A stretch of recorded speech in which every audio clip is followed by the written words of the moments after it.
All right, we are back, and we're about to watch Bynx and Locke play their first game in the top 32. Very excited, and I am joined by its guest gaming. Yes, thank you. Thank you so much for having me here. I am super excited. It's been an amazing weekend, and now we're finally here. We're finally in the top 32, finding out who's going to be taking home over, this now, thanks to all the donations that have been coming on into the channel, we're having over $1,500, $1,600, and it's continuing to climb. So once again, thank you so much to everybody in Felicity's chat. I just saw GGG came on down with a $20 dono. Thank you for that. That's going towards these incredible participants.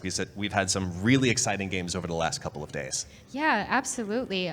There's been so much stuff that's been happening at SnapCon, and I've enjoyed so many of the activities, and now we're in the final moments. The last top 32 tournament is something I've been looking forward to very much. We get to see a lot of different players play, and I'm excited to see what kind of decks they're going to be using. Yeah, we're gonna be feeding on into our featured match in just a moment here. Take a look at some of the decks. You may recognize somebody on this very first battle. We're gonna start off with the opponent, or we're gonna fast forward to Bynx and take a look at, you may know Bynx. Bynx plays, depending on the channel in which you follow him from. You've seen him here several times if you've watched in the stream as well. Coming on in with a Professor X Spectrum hybrid. I mean, I just see Howard the Duck, and I'm very happy. I see some unique lines that we'll be playing into here. And we take a look at his opponent, Locke, who's on the other computer here.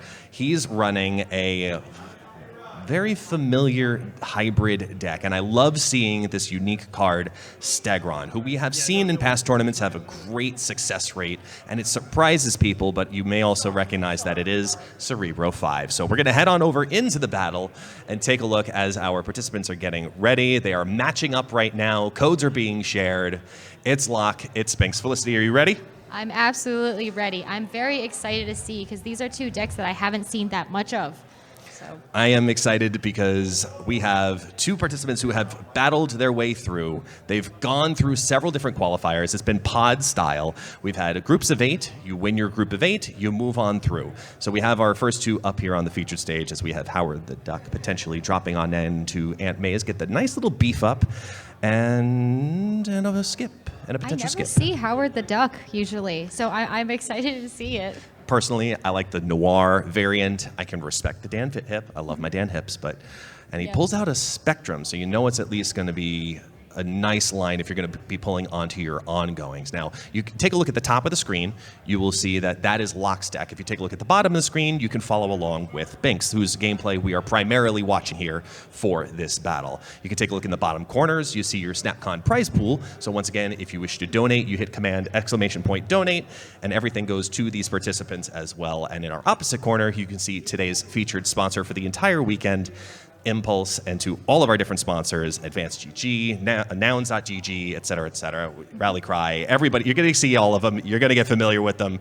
Let's take a look as we look at the next play. Do you like Cerebro-style decks?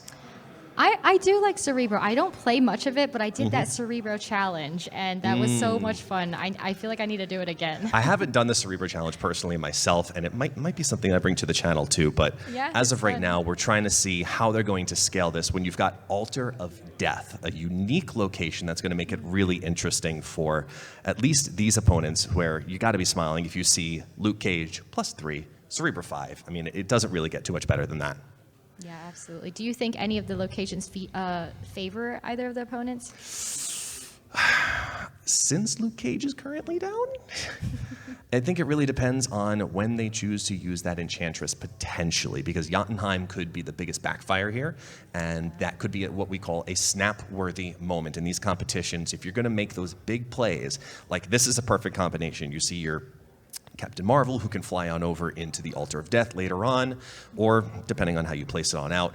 This is a situation where I'd say, if I am over on Locke's side, I'm reading into the Enchantress. You've got your Luke Cage and Jotunheim.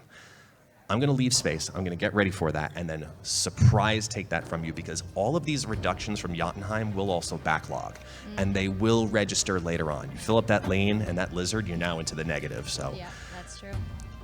I am curious as I'm looking at the line too, because you're not going to scale the same way with that Medusa if they try to scale on top of it too. But I like this Hazmat combo and just load it up early. Take the reductions, because, again, same thing like with the hazmat, even though Luke Cage is there, it will still register if you remove that Luke Cage at any point. Oh, isn't this kind of good for him? Mm-hmm. Moving Absolutely. that Typhoid Mary into Altar of Death. Yeah, wasn't expecting them to fill up Jotunheim automatically on turn 5, but it does knock Typhoid Mary out in there, and it makes it a little bit more difficult. If you're looking at the other side, they do have Silk, though.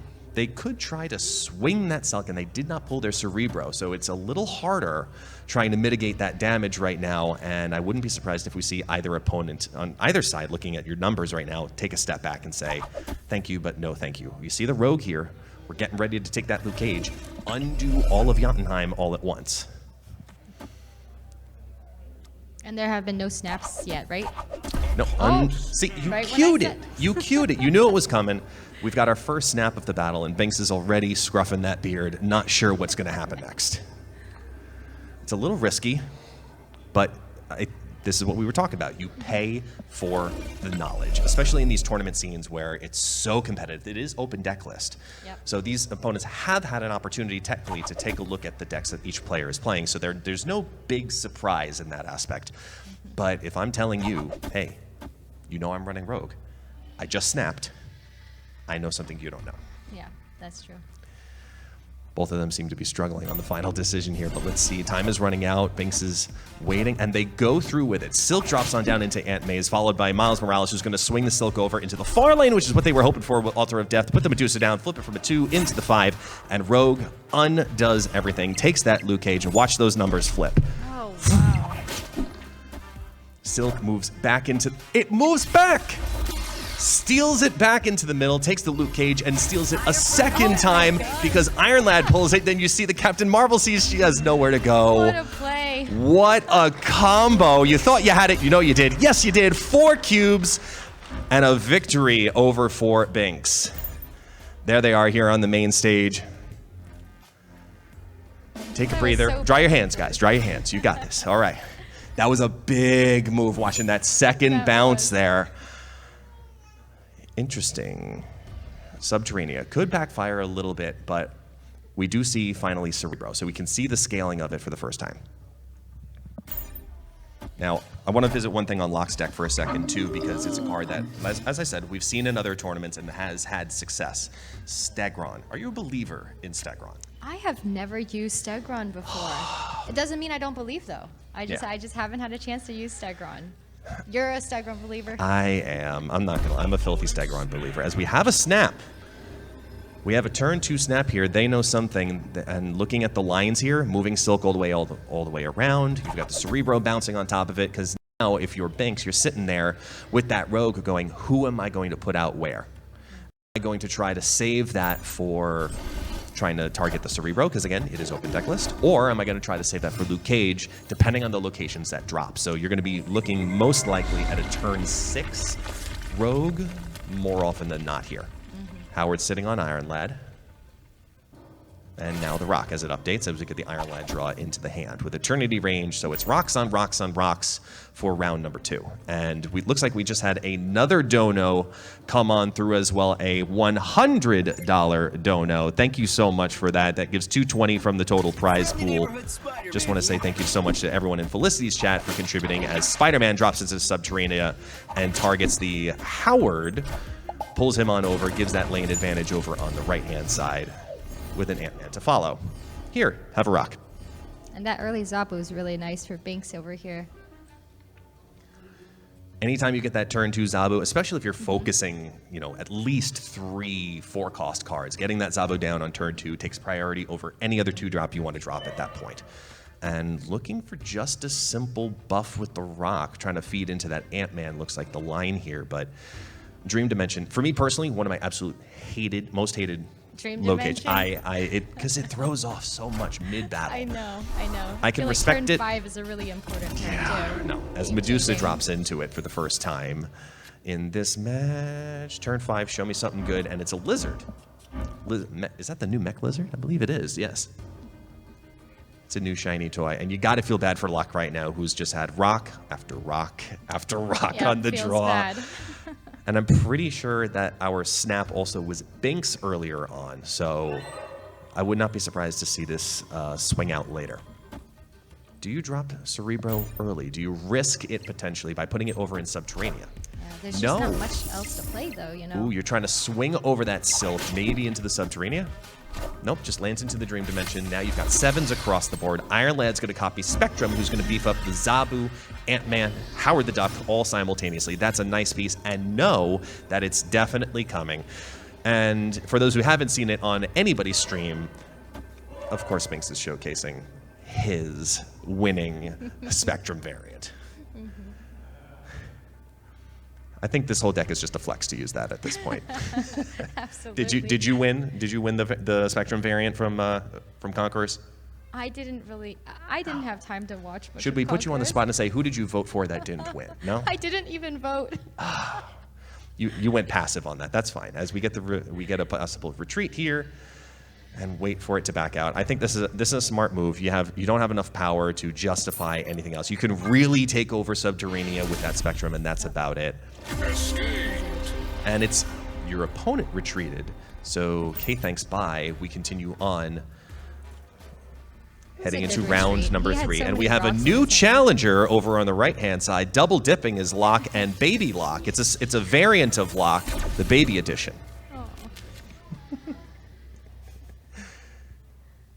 Here is the draw. Opening with a Tinkerer's Workshop, not too heavy for Locke, but it is going to be impactful here, getting that Howard the Duck bright and early while sitting on the Iron Lad. One of the best combos you can focus on. A lot of people prefer to play Iron Lad without Howard the Duck. Which side do you kind of lay on that? I don't know. I haven't really seen much Howard the Duck, so I'm not sure.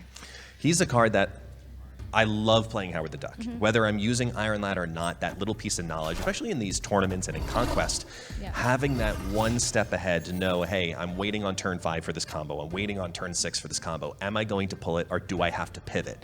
So in this instance, yes, you're looking for very select targets out of the entire deck. It's worth it for Howard the Duck to be down here because you want to pull that Spectrum a little bit early and get 2 total smacks out of it. You want to pull Zabu potentially for a turn 5 extra boost.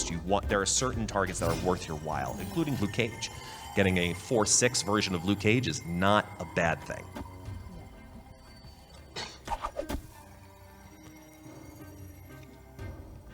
Ooh, Silk makes her reappearance here.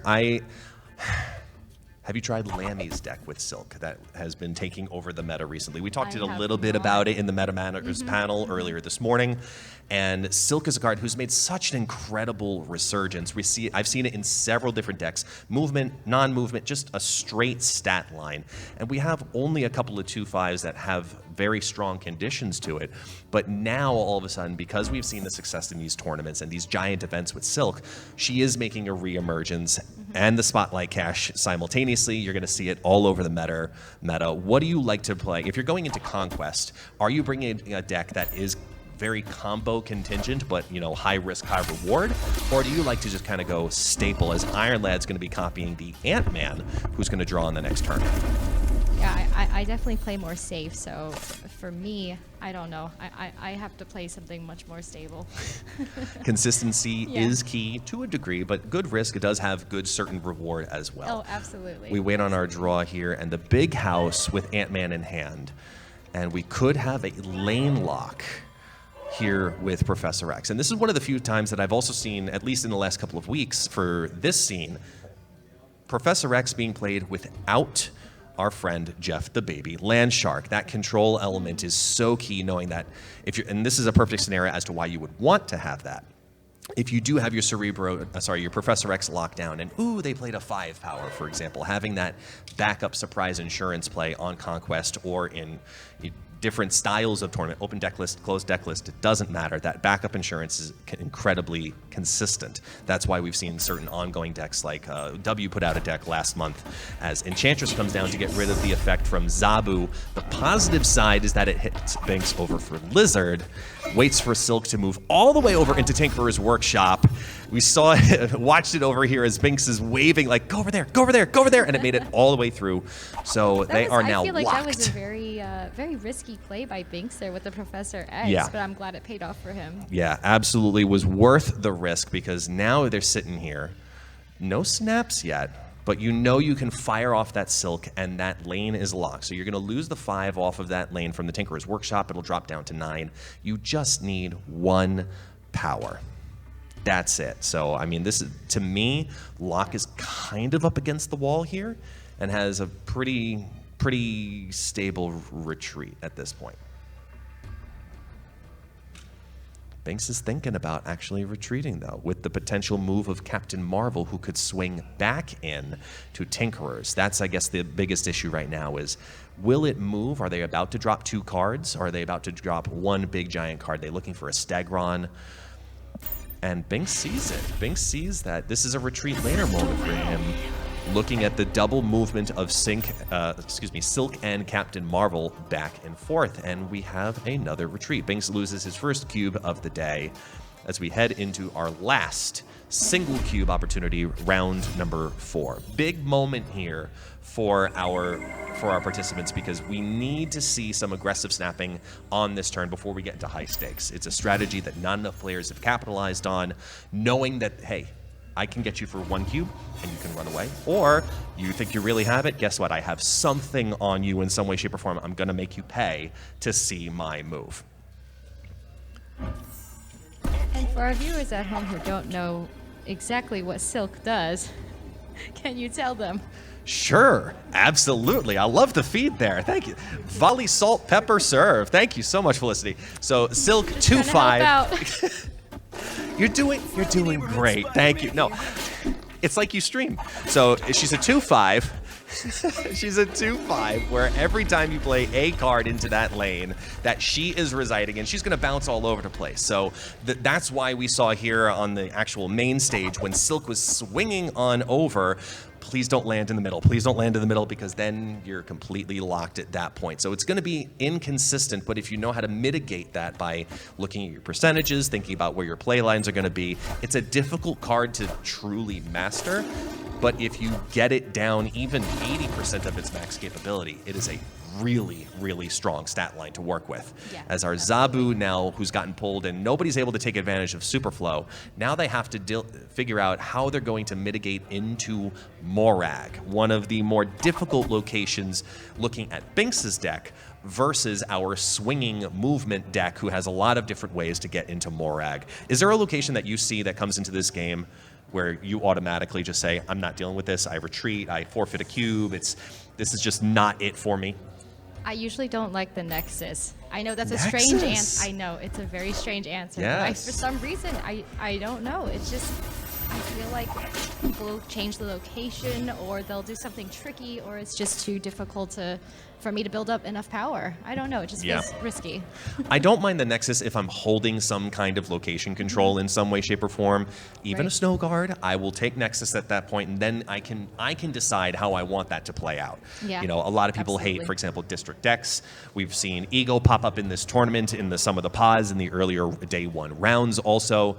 But Morag, at least in this specific circumstance, this heavily is going to be playing into our Cerebro deck, where he is still pocketing that Cerebro for a final potential push as we wait for a Wong Hazmat combo, but they're not sitting, keyword, not sitting on Luke Cage yet. You're looking at just, looking at a snap. That snap was from Locke, I think. I believe so. Yeah. I believe we saw it. And there it plays on down. We're going to have the Medusa drop into the Superflow, bring that up to 5. The Silk swings over to the left-hand side into the Eternity Rage. Stegron's going to knock out the Lizard, not the target they were hoping for. Ideally, the Wong, as the Silk goes back into the middle one more time. Hazmat goes down twice. Rogue is going to take away the Luke Cage from over there. Exactly what they were hoping for. 50-50 shot. Bynx claps right here.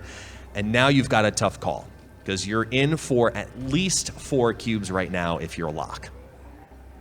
You're sitting on Cerebro, you're sitting on Polaris, you've got your movement, but if you're targeting something, what are you trying to move and where? And looking at the limited placements that they have to work with, I think you're trying to pull something into maybe Morag to go over the top with at least the Medusa, because Medusa is going to be the only card right now who's going to receive a Cerebro buff due to that snipe. 2 good snipes now from Rogue on taking away that Luke Cage. Thinking about it, it's getting a little tough, it's getting a little sweaty. I'm totally okay with that, though. We have two incredibly strong opponents. They're coming on down. We just want to recognize also in the bottom corner one more time all of the sponsors from today's event. We've seen Head Tomatoes. We've also seen SnapCon, Kang. We've seen Advance.gg reappear. We have Nouns.gg up on the screen. Just want to give one more shout as our opponent says, not today. I want to live to see another day. Bynx takes another 4 cubes, and now it's 9-2 heading into high stakes, which means Locke has to win 5 in a row at minimum, and we have seen this happen recently. Let's see if Cerebro 5 is going to pull it off today as Ant-Man drops first into the raft, and both players are playing pretty heavy, low-cost decks. That could be a worthwhile competition location for both of them. Yeah, and it could be the last game for Locke as well, since it's high stakes. Yeah. Yeah. Getting that pull out there, put out the Howard the deck. I would be trying to push for this one no matter what it is. Following with that Wakanda, it doesn't matter if it's a, America Chavez that you're going to pull, a Destroyer even, which would completely annihilate the raft. You want that card because neither player is playing Shang-Chi in their deck, and you don't have to worry about it in either lane with Wakanda either way. So this is a win-win scenario here. Even the risk, as we see, we put down the Lizard. You're going to most likely get that lane filled up. If you don't get it now, it could be the next turn. It's worth the risk for that free 6-cost card, as finally there you see your Lizard, and Captain Marvel drops into the Mirror Dimension, who's going to copy the other Wakanda, so almost everybody's very clearly protected. And we got a Luke Cage on deck. This is what we talked about earlier, too, with the Iron Lad. Getting that 4/6 version of Luke Cage so you can sit on that Wong Hazmat afterwards, that's a winning combo right there. The only thing I would worry slightly about is that you're going to clog the raft, and now we also, because granted, it's nice to be, in the back seat every now and then where you can see they're sitting on a Luke Cage in their back pocket. Yeah, I was just going to say, too, I'm always afraid to fill up the raft because your opponent will know exactly what you have there. But, I mean, I think Bynx has a few answers there. Yeah. Yeah, looking for a couple of those answers right now is going to be incredibly important. And both players are sitting here thinking, how can I swing this left and right? Because you still have your Cerebro. You're dropping the Cerebro down somewhere. So you've got to go over in the raft by doing that. You've got to secure that. If you can also get that Luke Cage, remember, Luke Cage is going to negate what Lizard does as well. So that's a big swing all by itself. As we see Silk swing over to where the Captain Marvel is, which is probably one of the best locations you could have it land, and Spider-Man coming to the rescue afterwards. But Bynx says, I've got this. I'm going to put down my Typhoid Mary last. I've already gotten my Luke Cage out on the board. There's going to be no reduction. And then just in case, I'm going to give you a little green guy. Do you lean more towards you like classic Hulk or evolved Hulk? Are you a high evolutionary or Patriot enthusiast? Yeah, I like the High Evolutionary Hulk. Yeah. High Evolutionary Hulk? Yeah. Old or new? That's where it gets tough. Yeah, I don't know. Depends on if you liked basically taking away the ongoing. Says Spider-Man comes on down, swings over the Typhoid Mary out into the Wakanda lane. That could pay off really big in the very end as Silk swings back into the middle lane. Hazmat comes on down, 1-2, 1-2, but the other Luke Cage is going to be negating it as well. Typhoid Mary for the power swing is going to drop on the right-hand side. Hulk has now swung into the middle. 16 drops on down. You see the Captain Marvel swing back because it doesn't matter. Bynx, ladies and gentlemen, has taken down Locke in the first round here of our round of 32.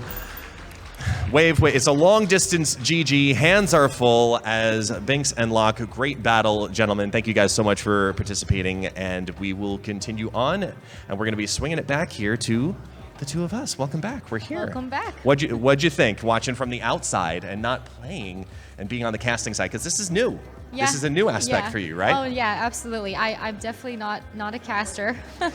But it's definitely great to see. I love watching the games, and especially a game like that where I feel like I don't know what's going to happen at all. It's very unpredictable, and they both have cards that, with the Luke Cage there and the Cerebro and Spectrum as well, there's a lot of math involved. Yeah. So once they end up, playing their moves, I just don't know what's going to happen because I can't calculate it that quickly. So. It's just as fun fun from a like broadcasting standpoint because we get to sit here, we can backseat game as much as we want, Right. and I know that just like all of our viewers do nonstop, they're constantly saying, "No, play left, play right," and we're sitting here not just thinking, "What would I do?" but also trying to get into each of our players' minds. We're trying to bring it to them and bring it to you in a different way, where you're not just learning strategy. Because if you want to do that, you could follow Felicity, you could follow myself, you can watch any stream. That is what it is. But on a tournament scene, it's a whole nother beast. Everybody knows what everybody's playing. There is no big surprise card. There's no Legion surprise on an Infinity ticket that you sniped 8 cubes for because they knew about it. And over the course of this weekend, we've had incredible talks about what's been happening here at SnapCon. We had great panels. We had some great games that have participated as well. I believe I'll double check with our production team as well if we're going to be heading to our BRB just for a moment or so as we take a look at the bracket first to give you an update on who is here in the SnapCon Open Tournament. You can take a look on there once again with our featured sponsor in the bottom quarter, Team Impulse. Thank you so much for being such a huge part of this weekend's event. As we dive on down, you can take a look at some of those who have already advanced into the round of 16. We have a couple of well-known names. You may know Prashawn and Chaos Pro, both from super high competition level as well as on YouTube. W has also advanced, the artist formerly known as Wobolos. R. Hickey, Bynx now moves on to go against Rocco Sacco, Hannah's Cat Cafe, Jolly Roger, and more. So kudos to everybody who's already continuing on into the round of 16. We're going to be getting ready for the round of 16 here as well. We're going to get another featured match up and running, but we just want to give a recognition to our sponsors here on this BRB screen, and thank you guys so much once again for donating. We're up to $220 in the prize pool for everybody in Twitch chat. Thank you so much. That goes towards everyone who is participating and spending the entire weekend here in Tampa at SnapCon. Yeah, absolutely. Thank you to everybody out there watching. Thank you so much for donating to that prize pool. Humongous shout out to Team Impulse as our featured sponsor. Also, Team Impulse is having a $500 giveaway that is online and in person. So make sure, though, if you want to enter, just go to their Twitter, which is impulse_FL, and you'll see their giveaway as one of the posts. Make sure you like and retweet and comment, tag 2 friends, and they will be drawing that winner live on stage. So that's going to be very, very exciting. Also, thanks to our other sponsors, Advanced GG, Head Tomatoes, Snap King, Rally Cry. Thank you all so much for all of the support. We really appreciate it. Beautiful. And want to double check on that side, and we will be right back.